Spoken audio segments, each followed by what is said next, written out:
Opa, estamos entrando de novo. Tá me ouvindo, Cássia? Sim, professor. Ah, que bom. A Débora também entrou.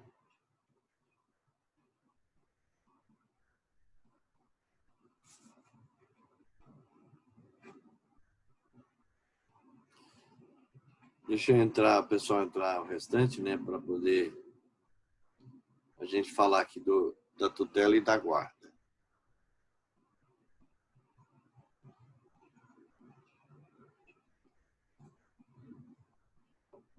A Fernanda entrou. Excelente. Bom, então eu estava falando da tutela, né? Então, no caso da tutela, é possível o tutor colocar o menor, né, no rol de dependentes da primeira classe, como a gente estava comentando. A guarda é diferente. Eu estou com uma obra aqui do Ivan Kirtzman, e ele diz o seguinte, olha, a guarda é relação típica de poder familiar, a qual poderá ser concedida a terceiro, né, como tutor ou alguém que não exerça a tutela, como é o caso da guarda provisória. Pode ocorrer também a hipótese dos pais deterem o poder familiar e a guarda ser atribuída a um terceiro. Pode acontecer isso? Pode. Né? Às vezes o casal está na situação difícil, né, financeira, mal está dando conta de mantê-los, e às vezes tem um avô, os avós têm uma condição melhor, esse menor pode ficar sob a guarda dos avós, não sob a tutela, mas sob a guarda. Né? Aí assina-se um termo de guarda, pode ficar sob a guarda. Nesse caso, o direito previdenciário não contempla a possibilidade do menor sob guarda entrar no rol de dependentes, tá? Para quem detém a guarda do menor.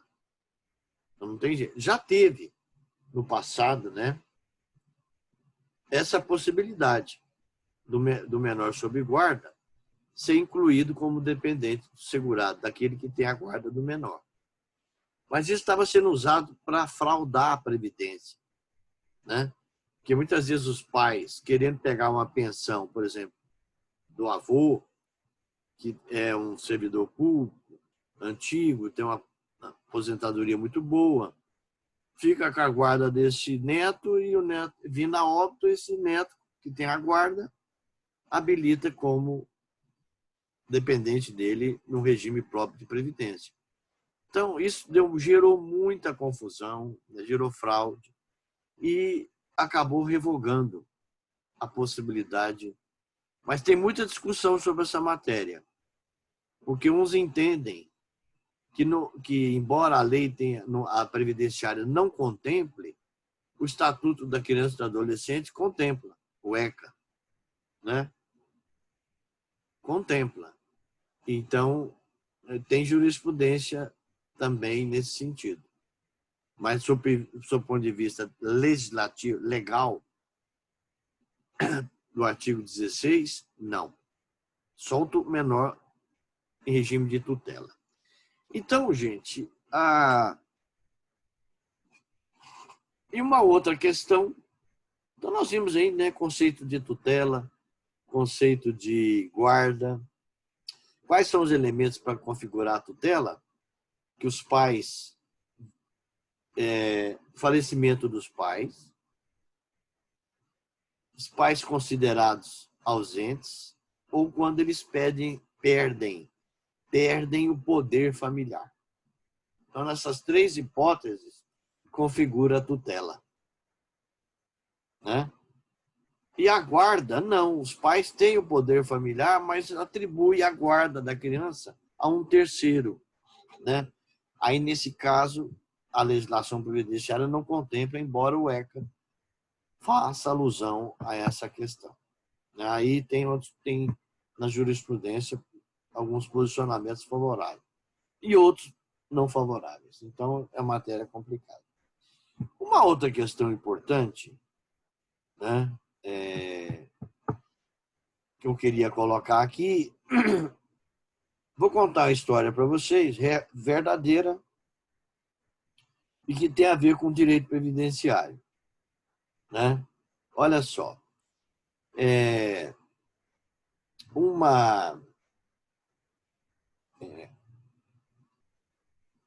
eu mudei aqui para o Alto da Glória, para essa parte aqui da cidade, em Goiânia, há muitos anos atrás. Quando nós mudamos no prédio, um prédio novo, estava sendo entregue, e mudou também um casal com 3 filhas.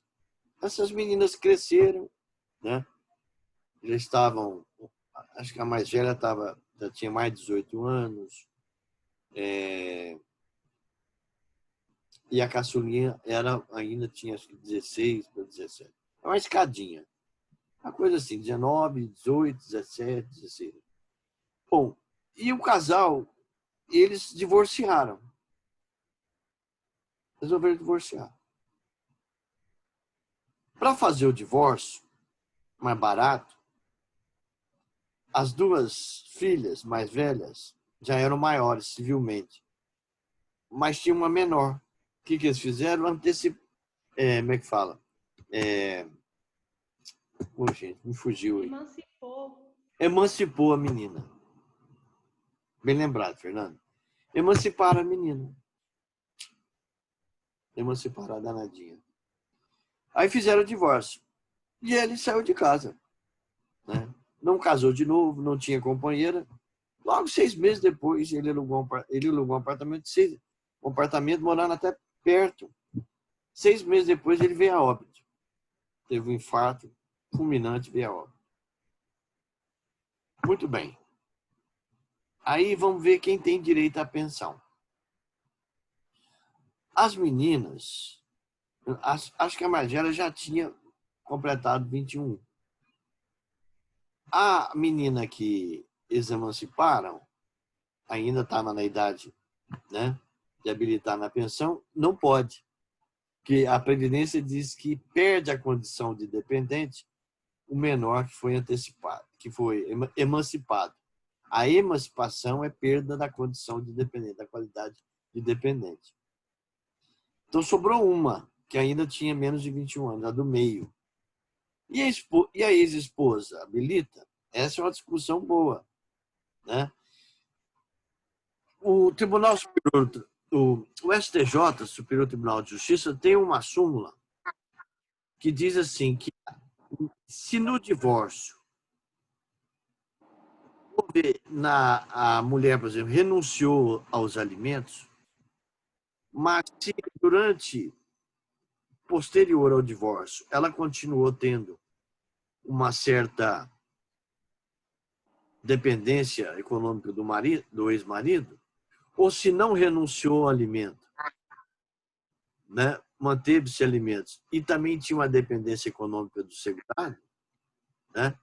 Que dependência é essa? Dependência, um relacionamento bom com ele, era o que existia nesse caso, né? Embora já divorciados, né? Isso não está na lei, mas está na súmula.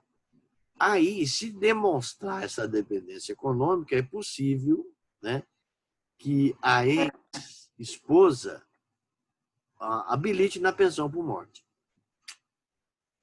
Tá? Aonde que está isso? Está numa súmula aqui, ó, 336 do STJ. Vou ler lá para vocês. Aqui fala de quem renuncia ao alimento. Quem não renuncia, também é a mesma coisa. Se demonstrar a dependência econômica, que havia, embora divorciados, mas havia né, um relacionamento com eles no sentido de ajuda financeira. Né? As pessoas, quando casam, depois divorciam, dificilmente você quebra o elo. Né? Não tem jeito. Se você tem um filho, para a vida inteira. Né? Ele vai crescer, vai formar, vai casar, mas é seu filho. Né? Ele vai chegar na sua casa, e vai agir como filho. Ele não vai agir como estranho. Né? Eu tenho um filho casado, tenho 2 filhos. Um de 30 anos, vai fazer 31, o outro de 28, vai fazer 29. O mais novo é casado, tem 4 anos. Ele chega aqui e faz o que ele quer. Né? É filho. Tá? Ele almoça, ele come o que está na geladeira, ele toma banho, ele vem aqui, faz ginástica no prédio, né? Usa tudo que é meu, meus perfumes, minhas coisas, né? E vai embora, porque às vezes tem que trabalhar, né? Aproveita o momento, uma folga, né? O passa aqui, almoça, né? Avisa, ó, tô indo almoçar. Que nada, chega aqui, tem a chave da casa, entra, sai, ele tem chave, né? Então, é para a vida inteira. Nesse caso que eu citei, do casal, ela pode tentar habilitar, porque ela tinha essa dependência econômica dele, embora divorciada. Porque o divórcio põe fim o quê? A gente aprendeu lá no direito de família, ao casamento. Põe fim. Né? Mas o direito previdenciário, que é complexo, riquíssimo, né? A súmula aqui dá uma brechazinha. Eu cheguei a ler a súmula? Não, né? Estou falando aqui que nem papagaio, né? A mulher que renunciou aos alimentos na separação judicial, aqui está falando de separação judicial porque é antiga, né? É divórcio. Tem direito à pensão previdenciária por morte do ex-marido, comprovada necessidade econômica superveniente, né? Então, se você estiver advogando, aparecer lá no escritório da Luciene, foi a doutora Luciene, eu era casada, divorciei, né? Minhas filhas, tenho 2 filhos, já são maiores, civilmente, e já têm mais de 21 anos. Mas eu tinha dependência econômica do meu marido, ex-marido. Ele não casou, novamente, ele veio a óbito, e eu fui habilitar na pensão, provei que havia dependência econômica entre a gente, depósito bancário, contas, pagamento de luz, da conta dele, muita coisa eu comprovei. Eles não aceitaram, dizendo que não tem previsão legal. E eu queria entrar com uma ação pedindo a pensão por morte. Tem jeito, né? Aí a Luciane vai fazer uma investigação no STJ, vai verificar que tem jurisprudência, né? E aí ela fala, olha, não está na lei, não, né, não contempla essa situação, mas tem jurisprudência que contempla. Tem jeito, nós podemos tentar, não prometo que a gente vai obter, né, sucesso na demanda, mas há elementos aqui, há jurisprudência, entendimentos bons, né, que contempla a possibilidade da senhora habilitar na pensão por morte dele. Entenderam? Tanto que isso é bacana. Opa, uai. É porque gravou aqui da aula, da primeira aula. Ele grava, fecha, e aí apaga e volta. Gente, essas são as observações. Eu vou entrar lá no artigo 16º, né? Essas foram as questões importantes que eu levantei envolvendo a dependência, né? E que servem como elementos de análise do artigo 16º, né? Na hora que a gente entrar no artigo 16º, a gente vai de cara, você já vai olhar o que o legislador fez, o que ele, né? Qual o sistema que ele utilizou. Vou entrar aqui para a gente fechar essa matéria, completar, né? Deixar. Eu vou desaparecer um bocadinho aqui para achar a lei e volto, tá? Um minutinho.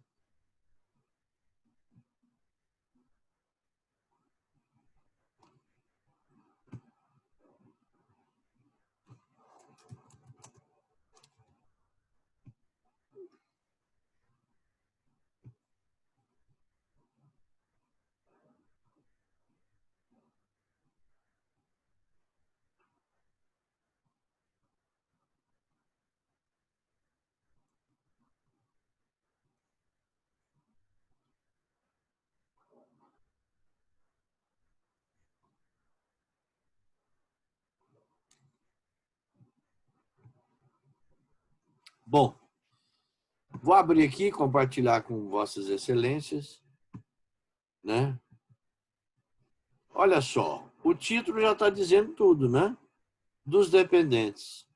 São, né, beneficiários do regime geral na condição de dependentes.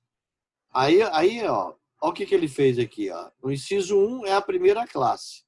O cônjuge, a companheiro, o companheiro, o filho não emancipado, tá vendo? Não emancipado, de qualquer condição, ou inválido, ou que tenha deficiência intelectual ou mental, né? Que mais? Uai. O que eu fiz aqui? Espera aí. Será que eu entrei em outra lei? Um minutinho. Espera aí. Estava compartilhando aqui com vocês. Uai. O que eu aprontei? Um minutinho aqui, peraí. Deixa eu voltar lá. Acho que eu entrei em outra lei aqui. Ah, sim. Eu que fiz bagunça. Mexi aqui, andei bagunçando o coreto. Bom, aí, ó. Os pais, tá vendo? Tá aqui os pais, né? Um exemplo interessante, bem clássico. Então aqui, ó, primeira classe estão o cônjuge, a companheira. E aqui na segunda, os pais. Suponhamos que um segurado, solteirão, né, vive com a mãe, ajuda a mãe, o pai faleceu muito cedo, não deixou nada, e ela cuidou desse menino, criou, né, e ele é solteiro, mora com a mãe, ajuda a mãe. E ele resolve casar, ele é do regime geral. E casa, deixa, né, o lar que morava, a casa que morava com a mãe, e foi ter uma casa dele própria. Vida, uma outra unidade familiar. Aí ele falece.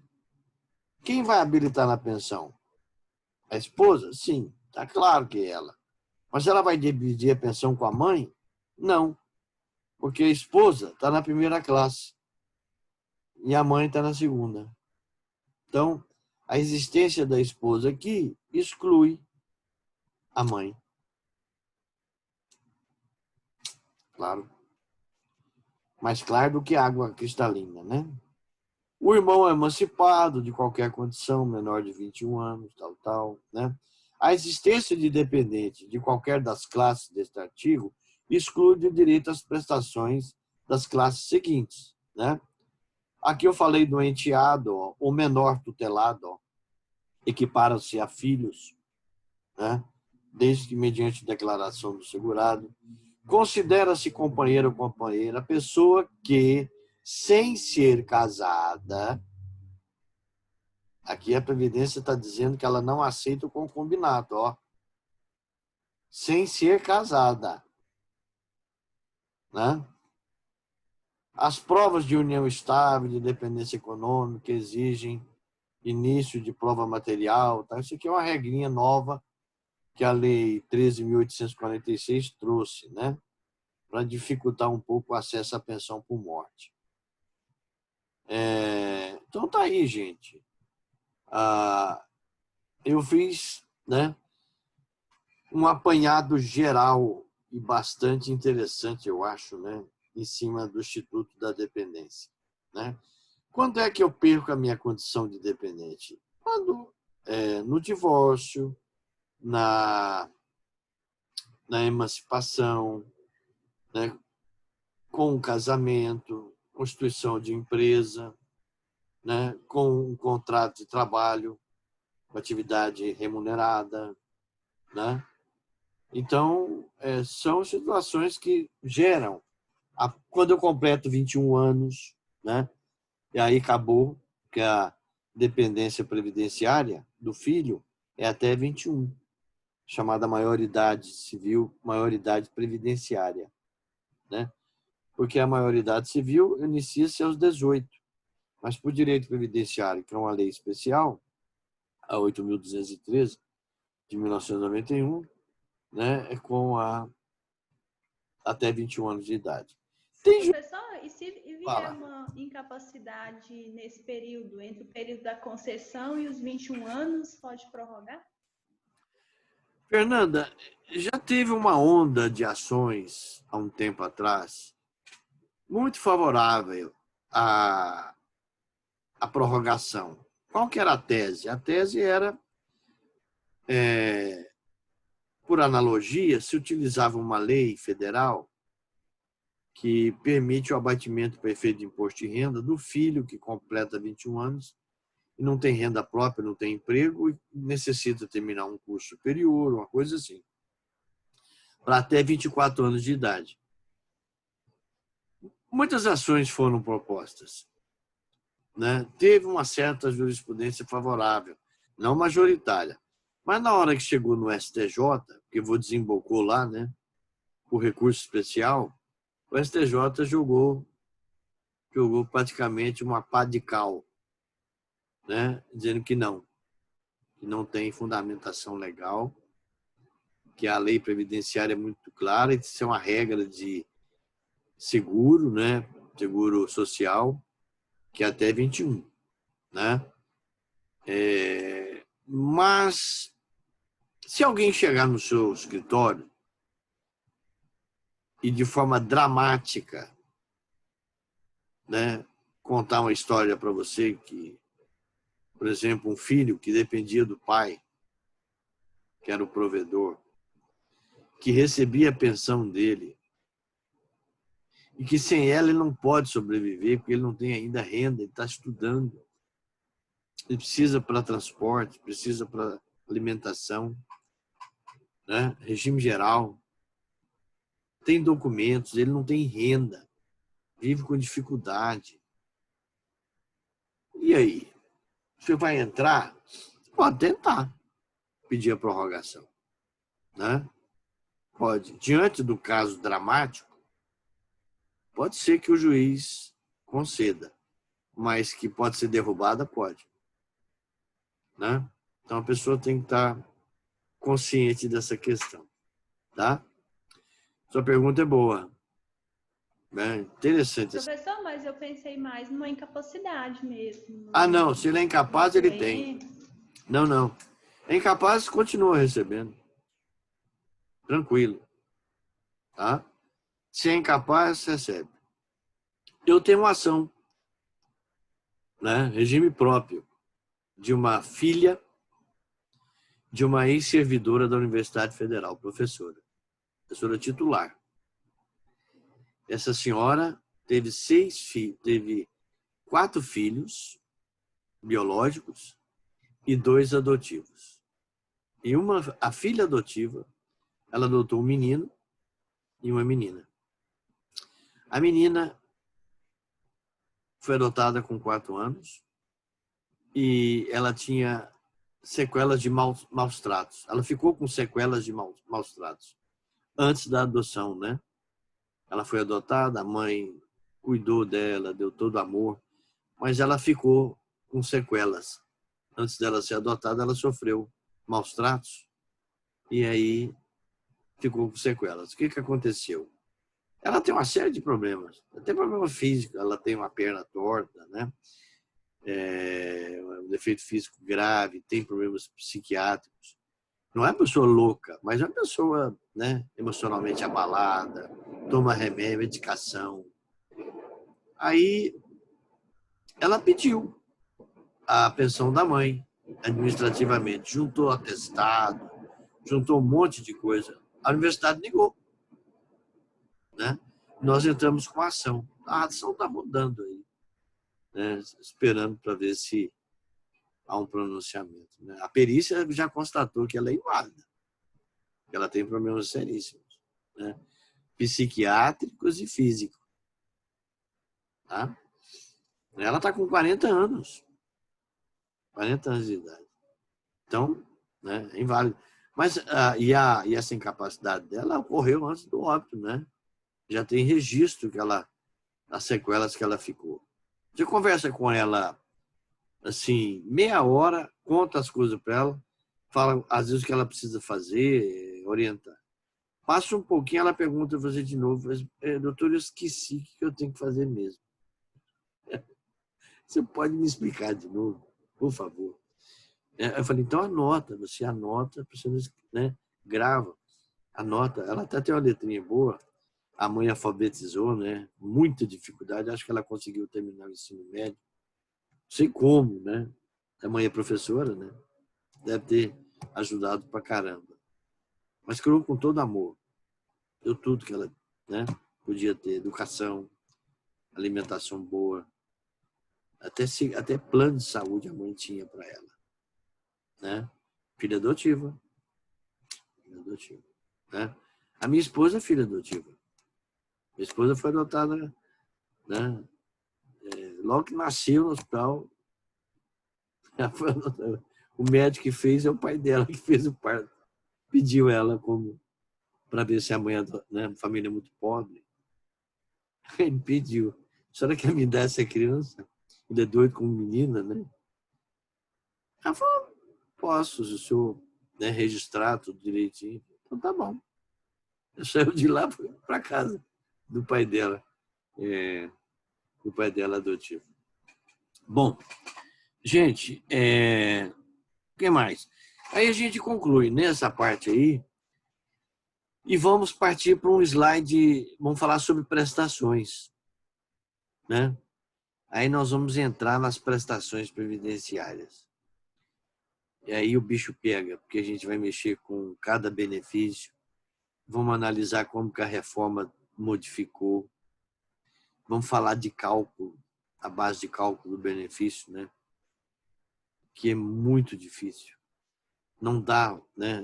Vou ter que ser bem didático, explicar para vocês bem devagarzinho, né? Não tudo, mas assim, para vocês terem uma noção geral, né? Dessa questão do cálculo. Mas a gente vai analisar um por um. Eu tenho aqui, né, o slide, eu vou já postar para vocês lá no AVA, é sobre as prestações, né? Antes de entrar especificamente em cada uma, porque no slide tem o comentário de cada uma e o que a reforma fez, né? O que a reforma aprontou com elas. Então, isso é importante a gente analisar. Eu vou entrar aqui, só um pouquinho, voltar no slidezinho. Tan, tan, tan, tan, tan. O slidezinho sumiu, aquele picaretinha. Deixa eu abrir de novo aqui. Só um pouquinho.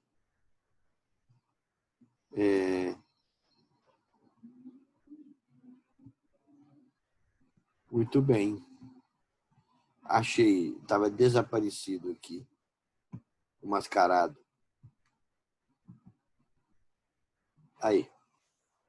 No finalzinho aqui já descendo bem essa parte nossa aqui, eu vou mostrar para vocês. A gente andou bastante, hein? Caramba. Tanto instituto importante. A gente terminou isso aqui, ó. Isso aqui já concluímos, graças a Deus. Terminamos, né? Fica agora essa parte. Dificílima, né? Difícil? Difícil. Os benefícios, né? Conceito, classificação, cálculo, manutenção. Por outro lado, também, na verdade, a gente não pode esquecer que existe um conceito genérico mais amplo, né, que fala prestações. As prestações, né, aqui tem um conceito bom, ó. Constitui o objeto da Previdência Social, são aqueles meios pelos quais assegura aos beneficiários, né, quem? Os segurados, os dependentes, né, cobertura nos eventos morte, incapacidade, etc. Né? Essas prestações estão previstas no artigo 18 da Lei 8.213. Então, o que a gente vai analisar, além do benefício que a gente vai analisar, que é uma prestação pecuniária, né, que tem a obrigação de dar, existe também outros, né, serviços que a Previdência presta aos segurados, né? Por exemplo, a questão da prótese, né? O uso de prótese, o segurado sofre um acidente de trabalho e precisa de uma recuperação, ele vai usar prótese, a Previdência tem que providenciar o uso de prótese, uma reabilitação para esse segurado voltar ao mercado de trabalho. Isso é serviços, né? Então, além dos benefícios, a gente vai focar um pouco aqui nos benefícios, né? Analisando também dos dois regimes, né? Tanto geral quanto no próprio, a gente faz referência aos dois. Então, outro conceito importante que a gente não pode esquecer é de contingências, né? O que são contingências? Ora, nenhuma cobertura previdenciária pode ser dada sem que esteja prevista na lei. A legislação tem que contemplar aquela situação, aquele risco que a gente já estudou, né? Então, a morte é um risco?